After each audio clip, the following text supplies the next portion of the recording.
CSFL, what's up, guys?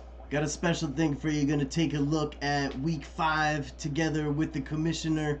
Gonna give the media team a little bit of a break this week, and we're gonna get right into it. Let's go. Boom. Let's take a look at this first matchup. The Bears and the Tigers. Oh my goodness. Both these teams 0-4. Both the two last place teams right now. The last two teams to not get a win, and they just happen to be facing each other. The Tigers 16th ranked defense and the Bears 16th ranked offense going up against each other. But the Tigers have showed a lot of promise offensively. With Clay Sharp, that quarterback, has been playing amazing, and Tim Young, and obviously Nick Moon has been playing incredible as well. They have a great thing going offensively, number 4th in the league for passing offense. Very healthy offense with rushing and passing. They play really well, and Clay Sharp has been playing really well for them. Defensively, they've been struggling, and they've been letting up a lot of points. And obviously a lot of yards with 1,900 yards, and they need to shore up the back end because their secondary is really struggling out there, and the Tigers are really need to do something about it, but there's not much they can do at this point as they are a new team. The Bears, though, 5th ranked defense, 2nd ranked in pass, but they are 16th ranked in the rush. They have allowed more rushing yards than anybody, and it's honestly uncharacteristic. I should have wear some glasses for this, man, because these lights are bright as hell. Hey, they've been letting up a lot of rushing yards. Period. It's just, and the running game has really struggled. Mike Davis has really been struggling to run the ball, but the Bears have been experimenting a little bit with offense as they've been experimenting with their quarterbacks. Jeff Moore, Benjamin Harris, Jimmy Capps. Who will it be for the Bears? Jimmy Capps got his first start last week when it was unable to win, but out of the 3 quarterbacks, in my opinion, probably played the best. Let's see what he does against the Tigers if he even gets to start. Who would you start if you were the Bears? All right, let's go on to the next match. Gorillas versus the Blue Jays. Again, 2 teams struggling, one with a 2-game losing streak, one on a 3-game losing streak.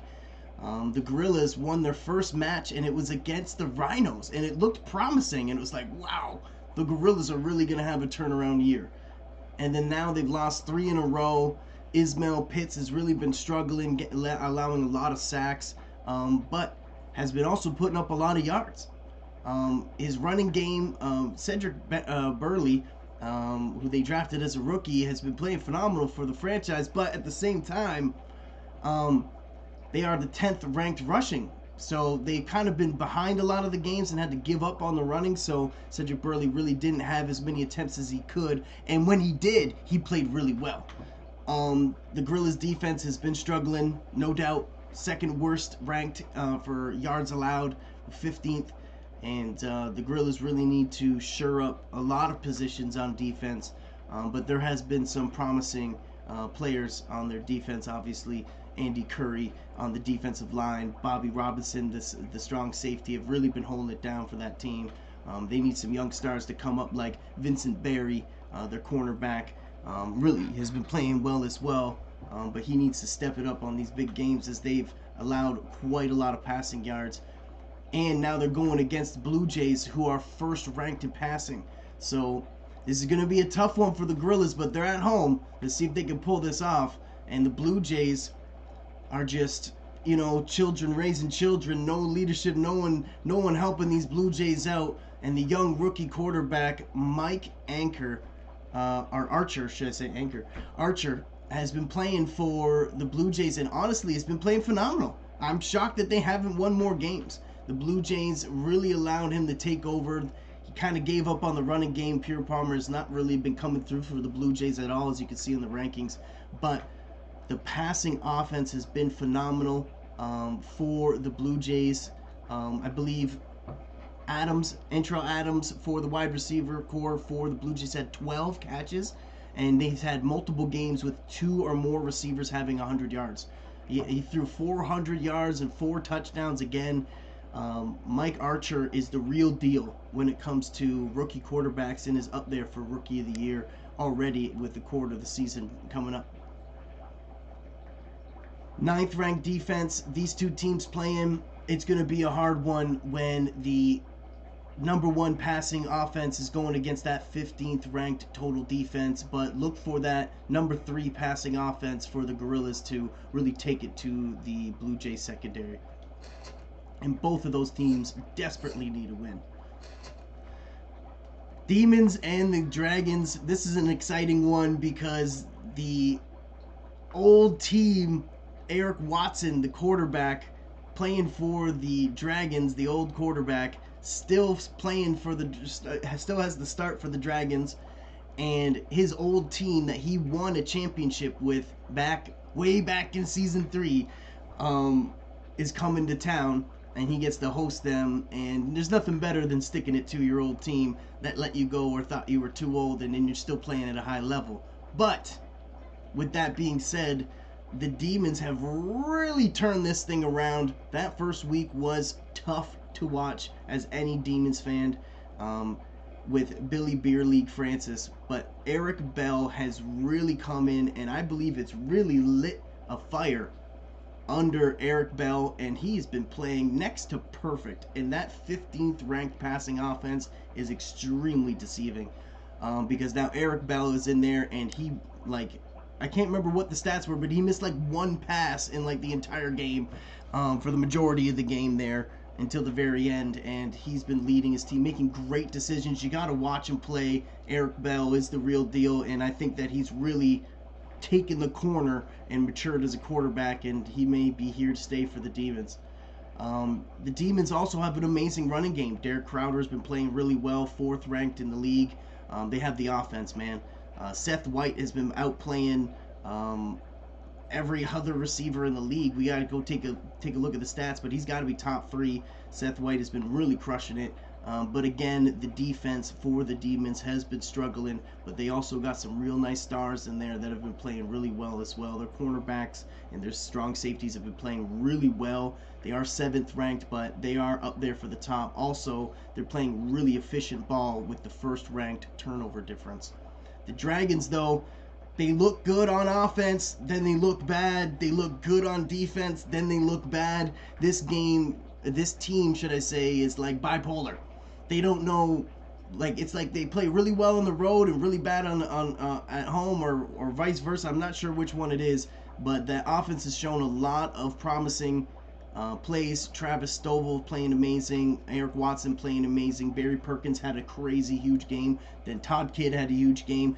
They all been taking their turns offensively, and then the defense shows for themselves that with the 5th ranked defense and the 7th ranked total defense, they've been playing really well there with Michael Gibbs and obviously George Mosley.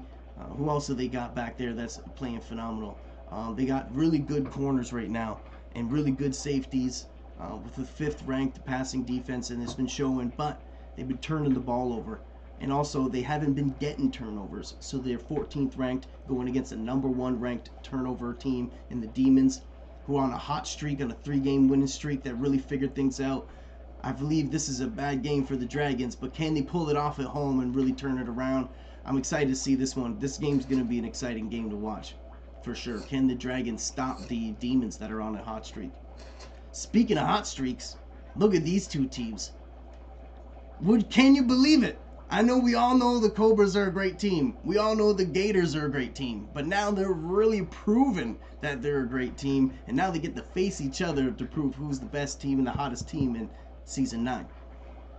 Cobras are at home in the Snake Pit. The Gators coming in on the road. 2-game winning streak. But they have the 4th ranked points per game, and I believe they were 1st ranked for a few weeks as well. Their offense has been rolling. Thomas Brown, you know how I feel about Thomas Brown. Prove me wrong, Thomas Brown. And he has. And that 13th ranked passing offense is deceiving because he doesn't put up a lot of yards. Heck, he doesn't even throw some touchdowns. They got a win where he didn't even throw a touchdown again. But Rico Nasty, Rico Bennett, comes up every time for them, and he's really showing some new life. And the play action, and with Thomas Brown running the ball, and the decision making, great efficiency with Thomas Brown with a huge high quarterback rating. I believe he's number one, if not top three. Thomas Brown has been playing really efficient, and they are really getting back to Gator football. And if they can do that, they can roll a lot of teams, and there's no doubt about it. Now, so let's keep on with the Gators. The Gators defense. This has got to be the best Gator defense that this franchise has ever had. It's got to be. Brady Clark is got to be the next. He's going to be the reason. If this team goes all the way, I'm telling it now, it's being recorded. This is recorded, right? Hey, if Brady Clark, or if the Gators go all the way this year, it's going to be because Brady Clark did something big and turned it over. Brady Clark, that middle linebacker, I said his name like three times in a row. Middle linebacker for the Gators is an absolute one-in-a-lifetime player, and they got him, and they know it. And they've been playing him, and they've been putting game plans around him, and has he ever been shining? What an amazing player. You can't even see it in the stats, but the Gators defense is for real. Tied for third in turnover differential. Will this be an example of that this week? Everybody got to keep your eyes on the middle linebacker for the Gators. Cobras, they're playing a different style. Honestly, they're playing different. Because we know the Cobras, both these teams, by the way, are the original 8, and there's only 3 teams to not win a championship. That's the Blue Jays, Cobras, and Gators. Both these teams, though, have gone to a championship game.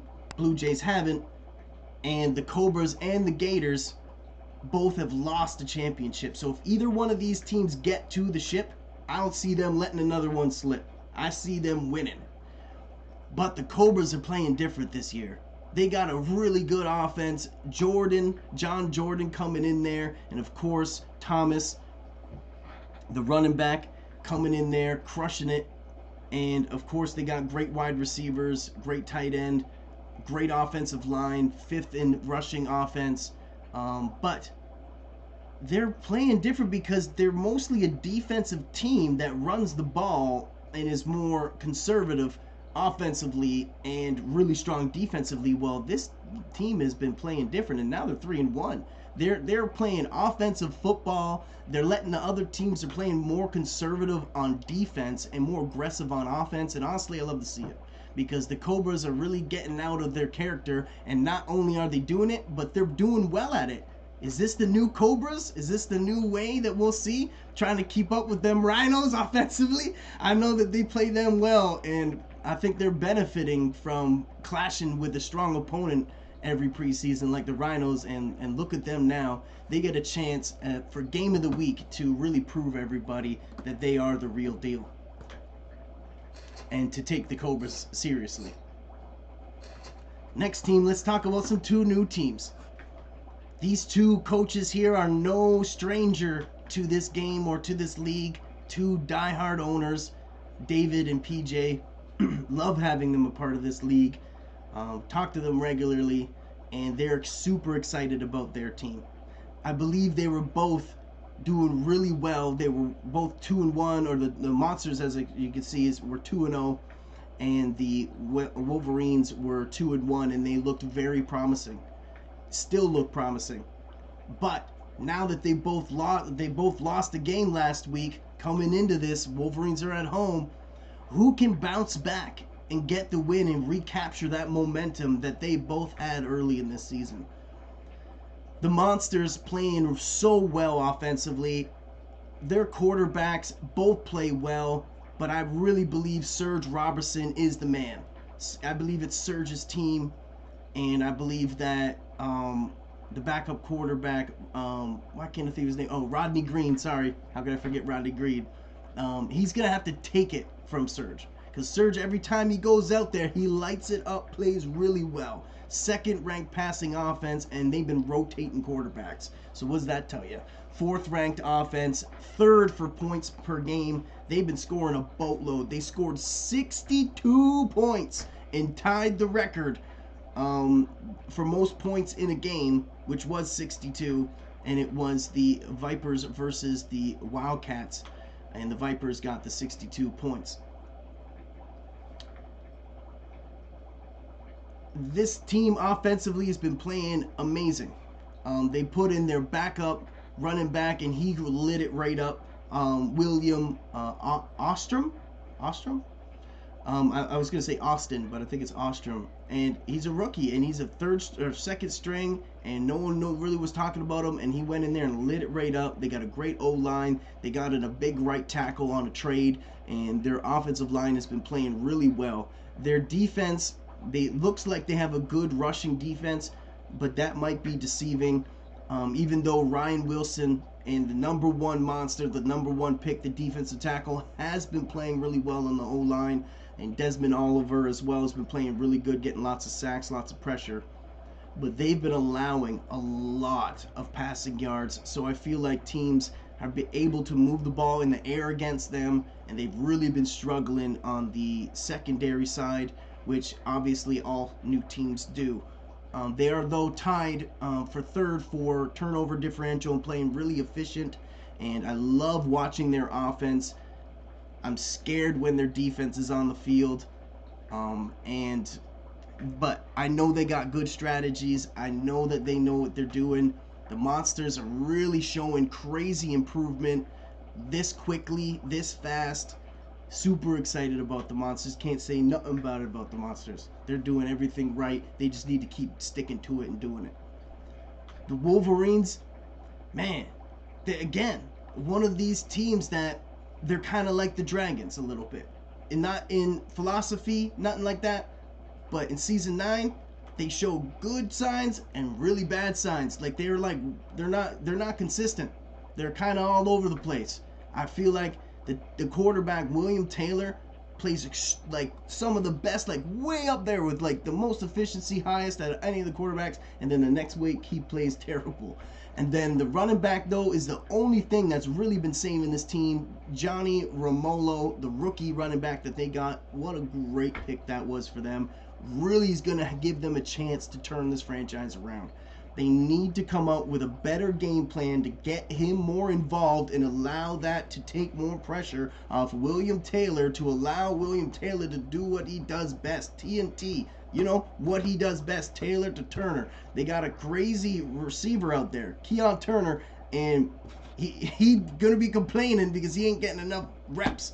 And it's because the quarterback needs more time, more pressure, as they do not have the blessings of a great offensive line like the Monsters or like some other franchises in this league. They do not have that front, that big blocking up front when it comes to the passing game. But when it comes to the running game, man, they run it really well and show like they run the ball like any other team, and they show amazing signs when they're on the offense. Now, when it comes to defense, it's a struggle, and their rush defense allows a lot of yards, almost 600 yards now in 4 games. That's a lot of rushing yards. What is that averaged out? Do it in your head. It's a lot.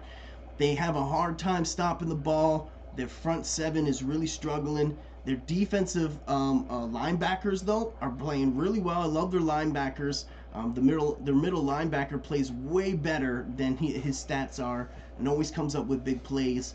But again, their secondary is not up to par, and I really think it's their safeties, because their corners have been playing really well, led by Ty Ward and the rookie Duke Warner. They've been playing really well, and had lots of glimpses of like amazing plays. But then they allow a boatload of rushing yards, and then they get down there, and then there's nothing the secondary can do.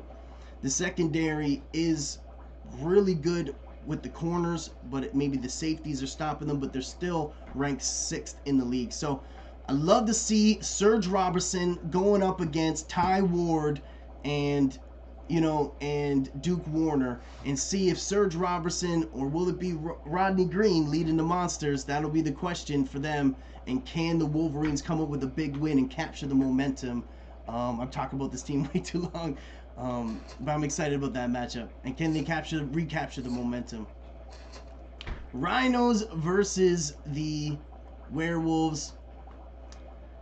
Man, These Rhinos playing absolutely phenomenal. These are two big time teams, 2-3 game winning streaks. This is gotta be game of the week, but we're going with the Cobras and Gators. But this has gotta be, this is like, how is it not game of the week? This is arguably game of the week. It may be the best game. The Werewolves playing phenomenal offensively. They got the best rushing game. I know it's ranked for third right now, but Chris Jones has been playing out of this world, playing crazy, making incredible plays. You got to watch the games if you haven't already. And then, of course, the Werewolves, known for their identity on the defense. They got Noah Childs over there. They got big linebackers over there. They got great defensive line over there. Where are you going to attack them? I know it's 6th and 8th for rushing and passing defense, but they're 3rd for turnovers and 4th for allowing yards. Most people score field goals against these guys. The Werewolves are strong and they're at home, and they're really going to test this new Rhinos offense that the Rhinos have been experimenting with this season.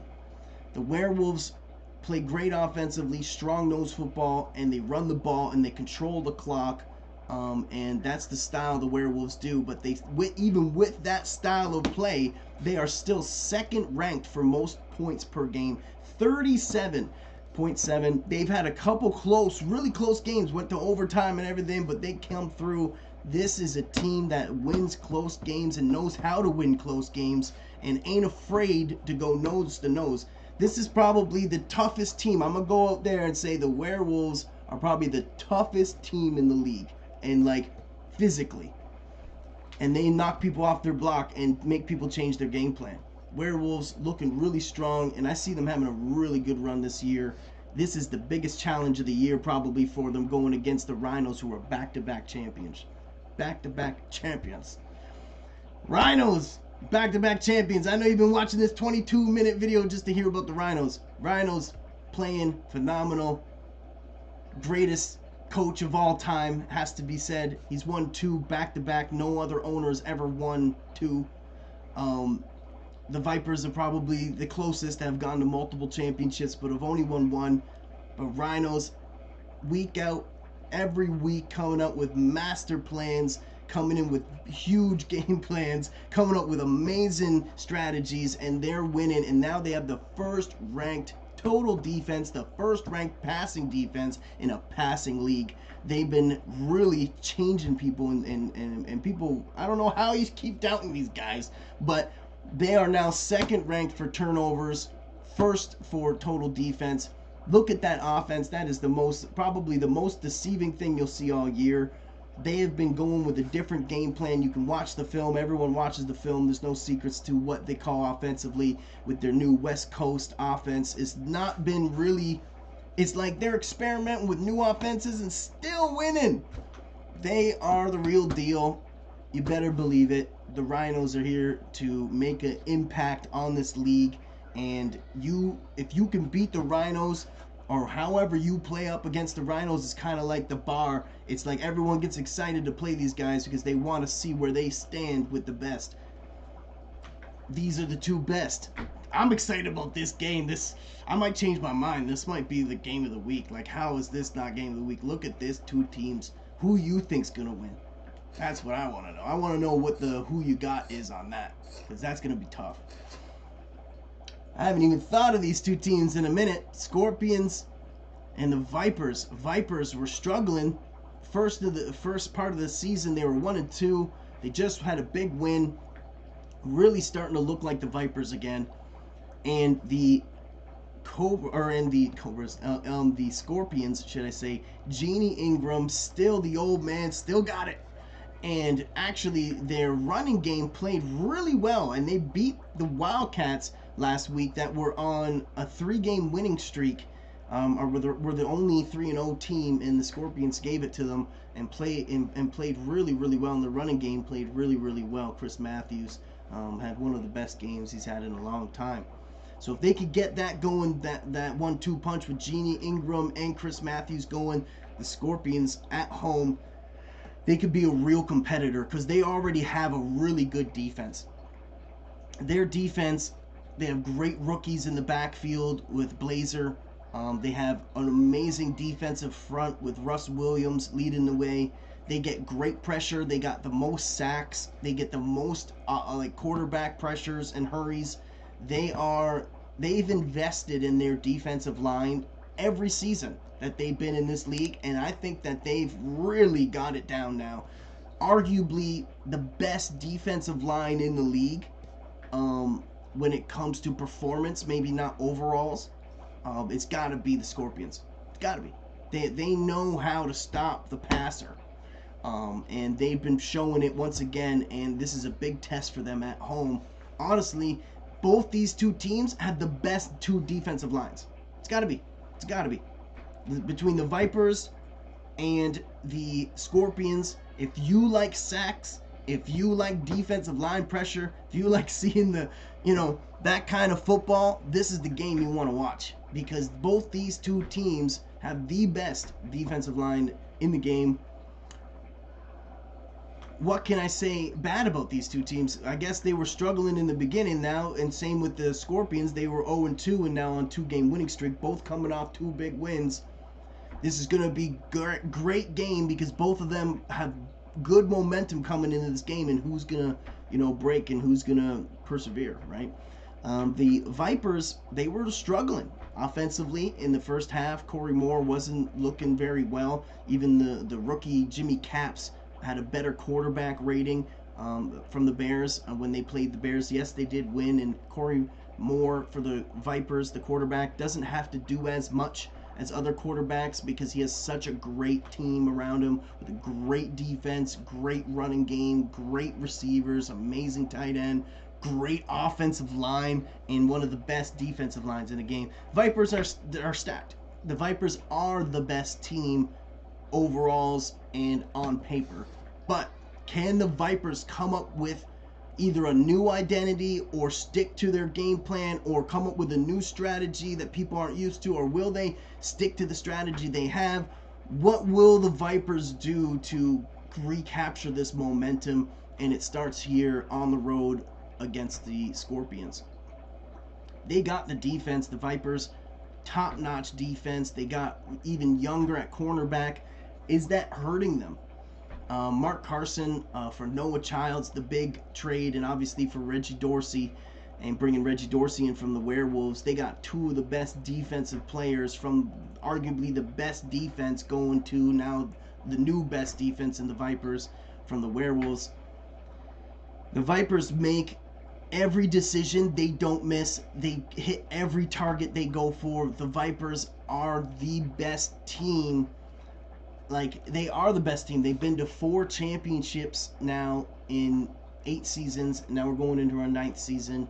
They are the best team. Yes, the Rhinos have won 2 in a row, so now I guess they're now the best team. But the Vipers have always been looked at as the best. They always will. They have the 90 overall defense across the board. No one else has that. They got a 97 offense. They got all the tools.